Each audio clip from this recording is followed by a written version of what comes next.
Hi, I'm Veronica Vance. Coming up, we head to Greenfield Village to see decades of historic cars on display during Motor Muster, visit the Ghost Bar atop the legendary Whitney Restaurant, and then we get inspired at the Charles H. Wright's latest exhibit, so stay tuned. Production funding for this program was made possible by the Detroit Metro Convention and Visitors Bureau, driving tourism growth in Metro Detroit since 1896. More information is available at visitdetroit.com.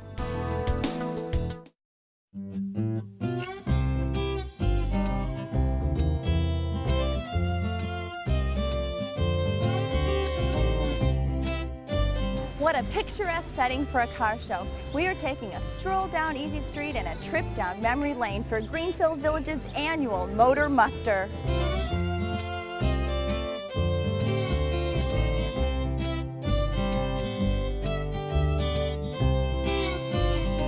Love this car hop service. Some of the car owners have went to great lengths to really recreate the times.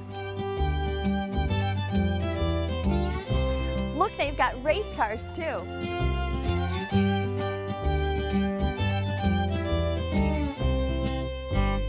So Jim, Greenfield Village Motor Muster, tell me about the event. Well, this is actually the sister show to the Old Car Festival, which we've been doing here for over 60 years. And this show features cars from 1933 to 1976, and it's really fun because we can show the transition of the automobile from sort of the horse and buggy looking thing up to essentially the modern cars that we know today. And it's fun that we can include the 70s because cars like Gremlins and Pacers and Pintos, which people have saved and preserved, are all here today. Well, you don't typically see those at car shows. It's becoming more popular because they're quirky and becoming a little more, fashionable to do. You're going to see things that would have belonged to fairly wealthy people, classics, if you will. But you also see a lot of plain four-door sedans, family station wagons, pickup trucks, all kinds of things that people have saved and preserved over the years. So about how many cars are here? We have approximately 750 vehicles total, including motor scooters, bicycles, motorcycles, and four-wheel vehicles. And so it's not just cars. Right, and we include commercial vehicles, which are very interesting through the period that we represent, and a huge selection of World War II era vehicles. We've hooked up with a group of very enthusiastic military reenactors that find these vehicles, restore them, and we have an amazing selection of stuff out here today. So what kind of events go on at the car show? Well, the big thing is what we call our pass and review, where the cars are paraded by historians who talk about them, but we have presentations throughout the day. So the pass and review is like a parade, all day long parade, yes, if I'm understanding right? We have a reviewing stand, and we have automobile historians that specialize in certain eras, and each car, sometimes in groups, are brought up in front of the stand, and people can hear them run and hear about their significance. Now, do the cars ever drive around the village? We have a cruise this evening where they're allowed to do some free driving from 7 to 9 p.m. But they do move around quite a bit as we pull different vehicles out for the pass and review presentations that we do throughout the day. And so does this event typically always take place Father's Day weekend? It is. That's a weekend we've been doing for nearly 20 years now, and it's a great fit for us, a great thing to do on Father's Day. A great fit to bring your dad here for Father's Day. This is a great multi-generational event because the way the cars are displayed, we've got grandfathers, even great-grandfathers, talking about cars they knew and cars they wanted to have and cars they did have, and everyone is able to relate to it because they can see the things right in front of them. Well, I can't wait to go take a look around. I'm going to look for some of those quirky cars you told me about. Yeah, there's tons to see. It's amazing stuff. Well, thank you so much, Jim.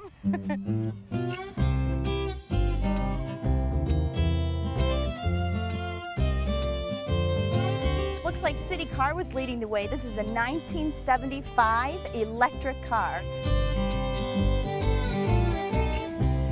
I could really use a Verner's right now. We've got a Detroit original behind me. It's a 1947 Chevy Verner's truck.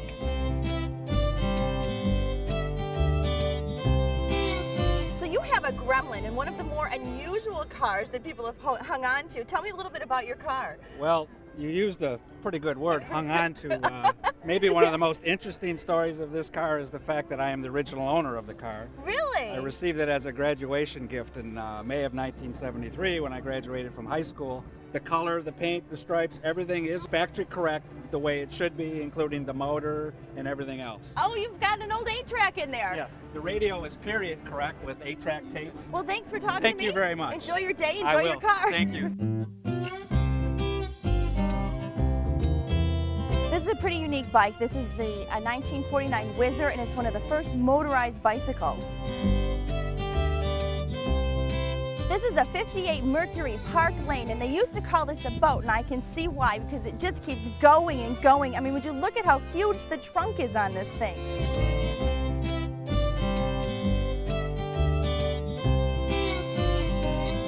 So this is a 51? 51, yes. 51. Now, I tell you the truth, I've never heard of this car. Tell me a little bit about it. Good gas mileage at the time? Yes, it's got a 4-cylinder engine. It's 26 horsepower. Can I take a quick peek inside? Oh, so it has a back seat? Oh, yes, the back seat Yeah. folds down and there's room for like your trunk. Yeah. Now, he made station wagons, pickup trucks, motorcycles. He made stuff during the war, too. This is an American car, proudly. Yes. Don't see too many of these around. Pretty unique Yes. car to see. Yes, they are. They've even got something for the little ones here. They can come out and try riding the cars around. What's neat about these is that they're not electric. You actually have to pedal them in true historic fashion. Get exercise, yay. Okay, so tell me a little bit about the Falcons. Okay. They're not made anymore. No, they made them 10 years. Just 10 years. I have a 63, they call it a sports convertible. And they made the convertibles 2 years. 41,000 miles. 41,000 miles on it. Little 6-cylinder automatic, so that way I don't have to shift. Well, I really love the fuzzy dice, but this baby blue beauty was a Chevy Corvair, and it's when they tried their hand for a while at putting the engine in the trunk.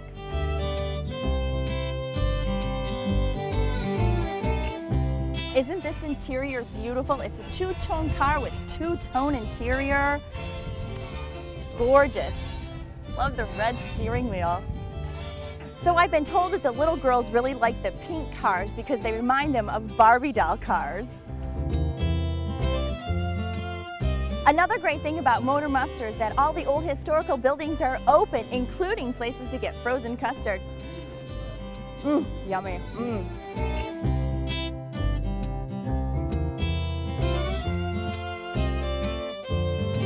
Remember, every Father's Day weekend at Greenfield Village is the annual Motor Muster. It's a great tradition to start with Dad, or just a fun way to get out and enjoy America's greatest history attraction.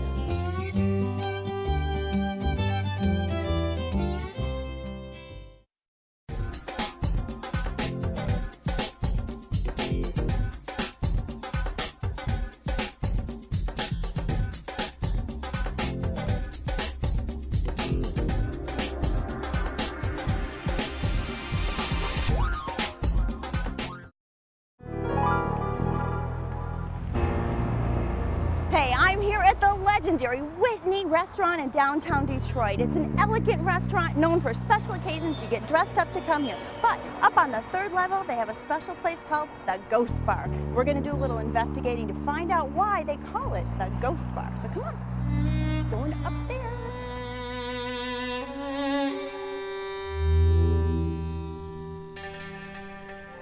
Well, here we are on the 1st floor of the Whitney. It's very beautiful. This is where you have your dining experience, but we're headed upstairs to the 3rd level, the Ghost Bar.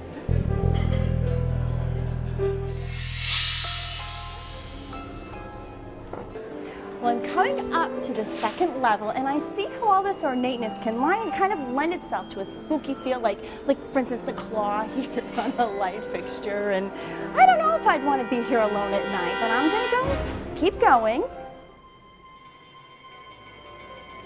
Now, one of my favorite parts about dining at the Whitney is that you get to walk around the 2nd floor. You're just free to wander. They've got all these little secret side rooms. You can look at all the ornateness, and of course, the piano.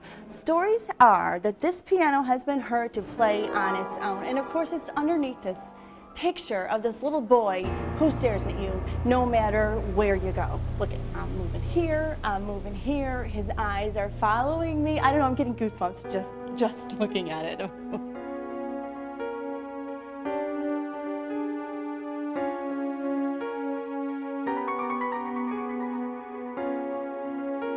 Well, here I am heading up to the 3rd floor, and I hear the piano music going, and I know confidently it's from the 1st floor, not the 2nd floor. Cross my fingers. Oh, and it's beautiful. This can't be haunted. It's too pretty to be haunted. Well, there have been rumors of ghosts. There was a knife incident in which a knife fell off the third floor staircase and landed straight up into a cutting board 3 floors down. There was nobody in the 3rd floor. There was an old manager who claims that he spent a good 15 minutes chasing following an individual around after he had already closed and locked up and thought the person was trying to sneak into the building, and to no avail, never found anybody and finally gave up. There have been pictures with spooky things popping up. There was a woman that was taking a picture of the 2nd floor to show her daughter, who was planning on having a wedding here, and there were some ghostly images that came up on the picture that of individuals that were not present at the time the picture was taken. You do have paranormal dinners every so often, right? We do have paranormal dinners that we do every so often, where there is a tour of the facility.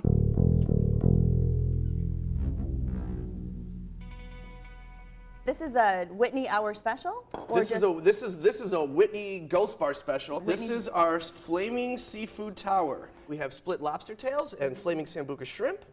On the second, we have mussels there, and then on the bottom, we have split king crab legs along with shrimp cocktail. That is the sambuca.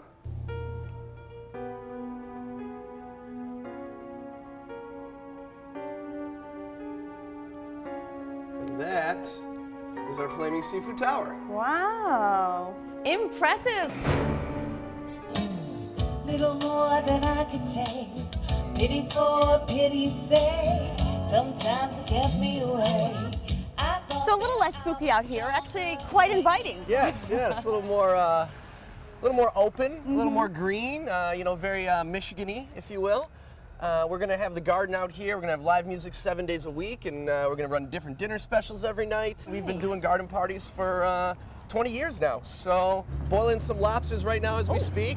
Hey, well, Tony, thank you. It's been a pleasure. Thank you so much for coming out. Yeah, and I think I'm gonna sneak back in and, dare I, wander the Whitney alone? Hey, I wouldn't go alone, but hey, you're more than welcome to wander. I'm gonna. What are you making here? We got a marinated chicken breast right now, and we're going to put a little barbecue sauce on it for our barbecue chicken. Okay, and you get that nice grilled flavor because it's out here on an open flame. Exactly. All right, I'll let you do it. Thanks. Thank you. Well, how much fun you get to be outside. I know, my favorite. And so what would you recommend to somebody coming to the garden bar? Well, on a day like today, when it's a little warmer out and you might need something to cool down and relax with, my personal favorite is gonna definitely be the cucumber Valentine martini drink. Cucumber Valentine martini. That sounds yummy. And it's not necessarily a traditional martini, it's more of a cocktail. But so first what I do is I take a scoop of our cucumber puree that we make using the finest of cucumbers. And then we use the finest of vodka as my personal favorite, Valentine, made in Ferndale, right down the road. Oh yeah. A little pour here. Oh, here we go. Here's our drink. So, and let me throw one more of these. Wait a minute, so what did you add? What did you add to it? That was just a slice of cucumber. Oh, a slice of cucumber and a little club soda. And a little bit of club soda. Okay. And let me know what you think about that. Oh, that's nice and refreshing. Oh, thank you. It is. Oh, I see why it's your favorite. Yeah, very nice. You know, I love cucumber water too, so it's a nice spin on that. Right, and we've been thinking about taking our vodka and maybe chopping up some cucumbers and letting it sit in there, because that lends really, really light, wonderful cucumber flavor to the vodka. Okay, I'll be back for that. I'll be here. I'll see you then, okay? Cheers. Cheers. Yum. So what's a trip to the Ghost Bar without their signature drink, the Ghost Martini? Now you're mixing this up for me, and I know you don't have any particular ghost stories yourself, but let me ask you this. Would you be here alone by yourself at night? Yeah, you would? Really? All by yourself? Yeah. Nobody else in the house? And no story? Well, see? There'll be one person in the house. This is beautiful. Very haunting. Yeah. I love the color. Can I drink it right now while it's I can give you a straw. Oh, it's fun to drink. It's nice and citrusy. And it's so much fun. Well, there you have it. The Ghost Martini at the Ghost Bar only in the day. Thanks, Beverly. Welcome.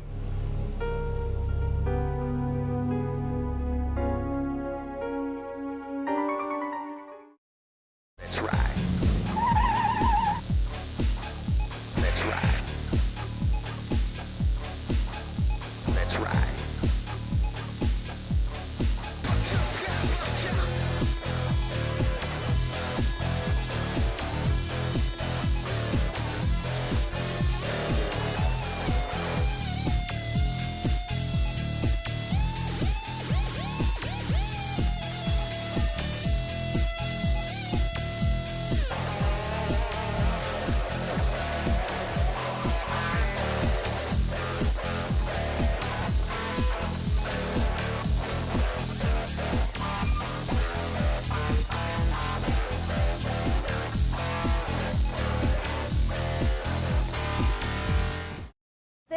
of things to see and do in Metro Detroit this month, and our calendar of events is up next to point you in the right direction.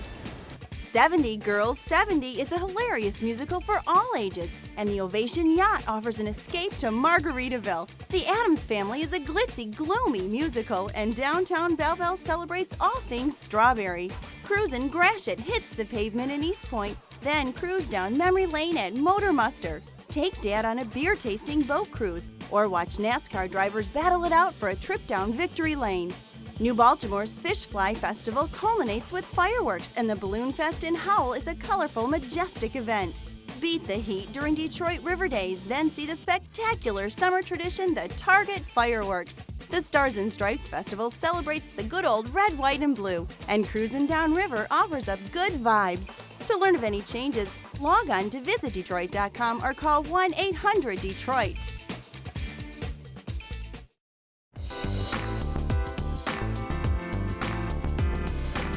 I'm at the Charles H. Wright Museum of African American History, which is the world's largest institution dedicated to the African American experience. And when you come in up the steps, you're greeted by this magnificent rotunda behind me, which creates this really unique acoustic, echoey sound. From there, you go on up the steps to their permanent exhibit, And Still We Rise, which is a journey through the African American experience of culture and history that spans all the way from the slave trade days on through the current 21st century. They also have an extremely large temporary exhibit that rotates throughout the year, probably about 3 or 4 different per year. But we are here to see their latest permanent exhibit, Inspiring Minds, which challenges everyone to come up with their own great invention.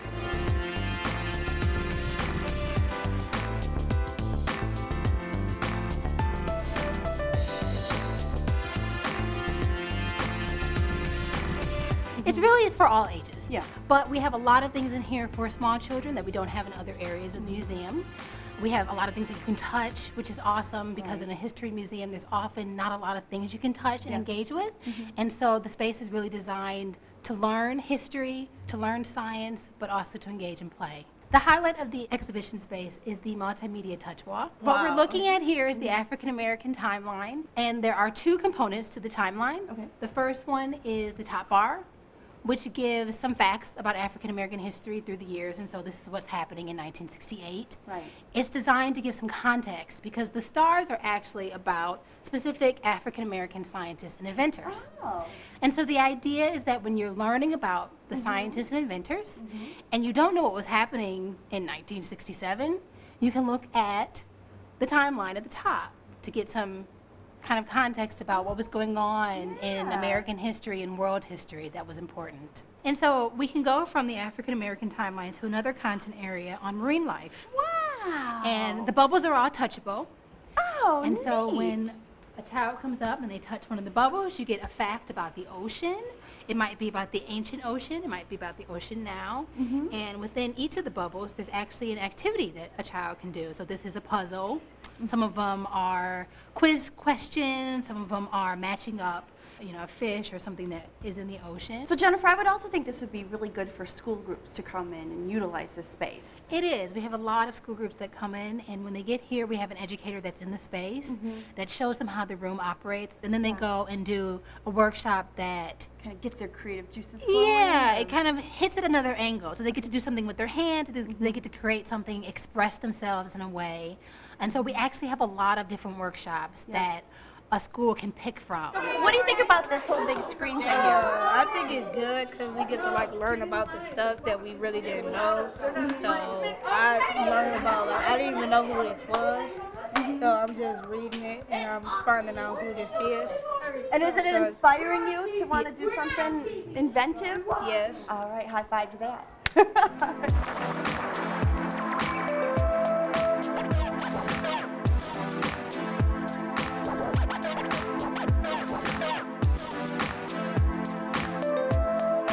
This vignette's on African Americans in aviation.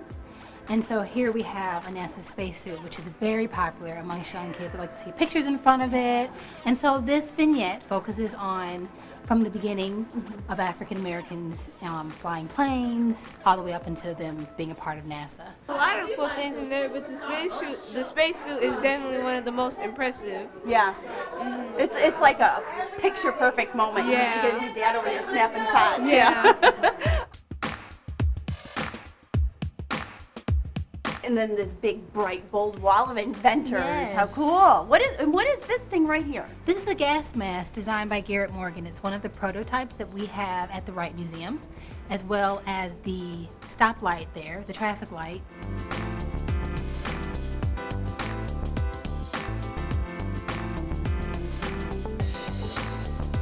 So this is to inspire the young girls. It is. It's to focus some on African American women in science, and so we focus on 5 different African American women that spans a large amount of time. And so there's some information in the touchscreen about the women. What's going on in here? This room is what we call a research room. Okay. And we call it the research room because of the database touchscreen, which is here. And the database touchscreen is where we have all of the scientists and inventors throughout the entire Inspiring Minds exhibition in one place. We also have a lot of science content within the space, which is on this wall and that wall. And so it's a little bit more serious. So we've got another room here off of it, and this is, oh wow, look at a lot more interactive things in here. I bet the little kids like this area. Absolutely. So this space really appeals to kindergarten through 3rd age grade students. And it focuses on George Washington Carver's life, but also has a focus on nutrition, eating healthy, and so we have the fake fruits and vegetables. We talk about a lot about serving size. And all the different things made from peanuts. Absolutely, yes. And we tend to think of only peanut butter, but there's a lot of things that George Washington Carver did with peanuts and soybeans and sweet potatoes. This is our contemporary scientist kiosk. So we can touchscreen. When you start it, there's an intro video. And this is where we highlight some of the scientists that are currently working in science, in technology, engineering, and math. Well, hey Jennifer, thank you so much. I'm going to take a look around at some of these other you. vignettes that we didn't get to touch on. Absolutely, and make sure that you leave a remark at the video recording station. We always watch those. It's very exciting getting feedback from people about the Wright Museum in general and Inspiring Minds. I'll make my thank way you very there. much. All right, thanks Jennifer. Okay, let's take a peek behind the door of Dr. Ben Carson. Now, he's actually from Detroit. He's now a neurosurgeon at Johns Hopkins in Baltimore, who's one of the history makers. Well, there's so many little neat nooks and crannies if you look around. Like here, they've got the plasma globe. These are so much fun. So a third feature of these screens is the A is for Africa exhibit, where they have these different letter blocks coming up, and again, some more information. This kind of ties in with the whole Africa, the exhibit we've got around the lower rotunda. They've got blocks, things to do big puzzles. They also have this cozy, snuggly reading corner. You can grab a kid's book from up there, grab a stuffed animal. Of course, I don't have my kids with me, but how much fun. You can cuddle up here on the pillows and read a good book. So back in this little corner alcove, you can come back here and make a video to share your thoughts on this touch screen here. You just say you want to tell us about your thing, record your video. Very cool exhibit, definitely worth coming to. Lots of great hands-on stuff for the kids to enjoy and the adults too. Let's see. I just did it. How easy is that? How fun. And then you can play back, see how you did. Oh, here we go. Very cool exhibit, definitely worth coming to. Lots of great hands-on stuff for the kids to enjoy and the adults too. I've made part of history here at the African American Museum.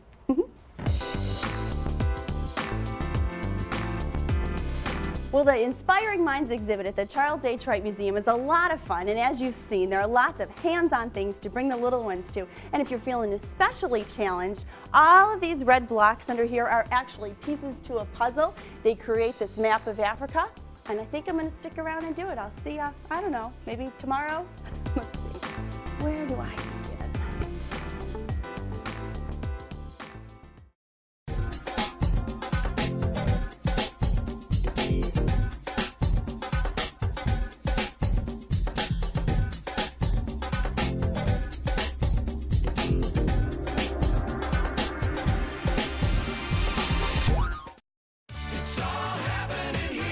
What's new in the D? Something you need to hear about Detroit City. You just gotta be here to truly believe.